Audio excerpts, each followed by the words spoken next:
for bringing your youth and energy into this space. Our final speaker will be CECIL CORBIN-MARK, who is WeAct for Environmental Justice's Deputy Director and Director of Policy Initiatives.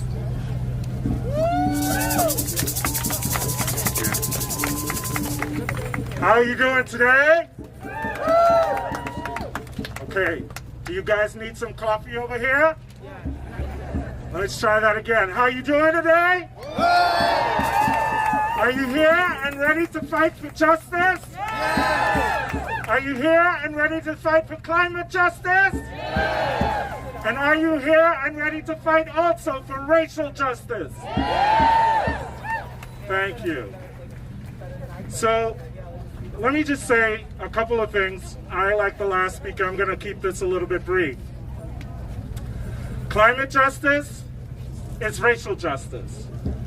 Racial justice is climate justice. Say that with me. Climate justice is racial justice. Racial justice is climate justice. Climate justice is racial justice. That's right. Listen. The climate crisis does affect us all. I'm going to say that again. The climate crisis does affect us all. But it does not affect all of us equally. It does not affect all of us equally. Climate justice affects us all. The climate crisis affects us all. But it does not affect all of us equally. That is why organizations like mine, WeAct for Environmental Justice, calls for climate policies to intersect with racial justice policies. So I want to do three things very quickly for you. One, I want to connect the dots to why I say the climate crisis does not affect us all equally. Two, I want to make sure that you leave here today understanding that platitudes about racism, the time for that shit has passed. I want to make sure that you understand that we need policy rooted in racial justice to fight the climate crisis and not platitudes. If you are standing on the lines and saying, oh yes, I care and Black Lives Matter, then you have to be ready to demand the policies that make sure that Black lives matter, that Indigenous lives matter, that Asian Pacific Islander lives matter. You have to be ready to stop the platitudes and demand the policy that calls for the changes that are necessary. And then the third and final thing is we have to connect the climate crisis, the racial crisis, to voting. We have a racist in the White House. Whether the news is able to say it or not, for whatever reasons, profit, we have a racist in the White House. Now, whether he is cavorting with the KKK or he is just stupid and saying racially insensitive, stupid things, we are past the point of whether that matters or not. He is a racist because he has the power to create policies not rooted in science, not rooted in racial justice, and certainly not caring about the climate crisis. Do you hear what I'm saying to you? Yes. Racism isn't about who he likes and doesn't like. Racism is about the power to make policies that affect the lives of people that are of a different class and race than him. Make no mistake about it. So here's the connection of the dots.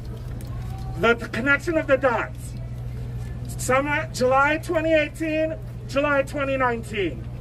NOAA says those were the hottest Julys on record since they've been keeping statistics. NOAA, the National Oceanographic Atmospheric Administration, that all of us pay for. They said that July 2018 and July 2019, hottest Julys sequentially, one after the other, since we've been keeping records. What does that mean for people on the ground in places like Harlem, on the ground in places like Washington Heights or El Barrio?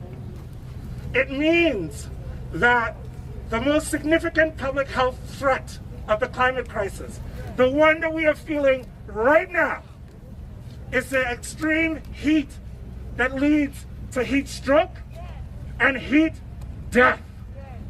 Okay? So when Ms. Johnson, one of WeAct's members, sits in her apartment on a July day in 2019 or 2018, and she's experiencing temperatures well into the 100 degrees in her apartment, right? When the temperatures outside are 90 degrees plus, that means that she is the first casualty of the climate crisis.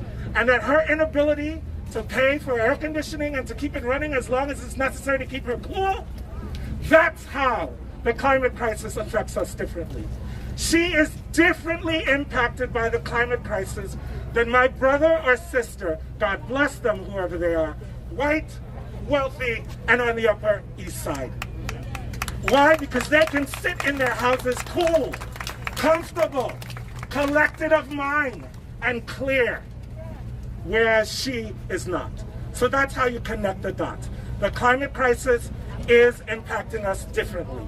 Second, policies are important.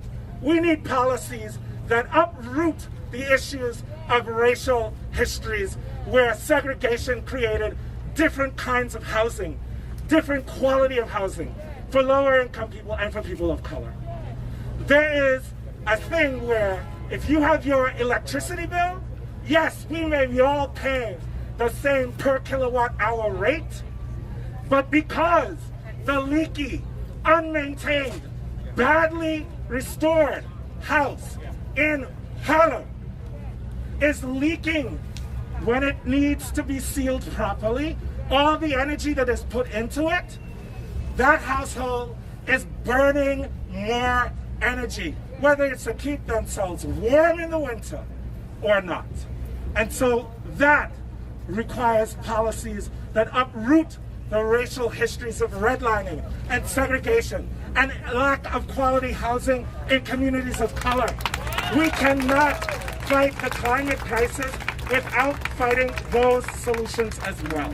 And then third and finally, voting matters. Voting matters. If you didn't think so before, whether you liked Bernie or whether you liked Elizabeth Warren, what you got now is Biden. And the choice, as far as I am concerned, despite what I like and don't like, is clear. I am not voting for a racist. I am not voting for a person who has the power to make my community be a second-class community in the United States. That day has passed. Make sure that you register people to vote.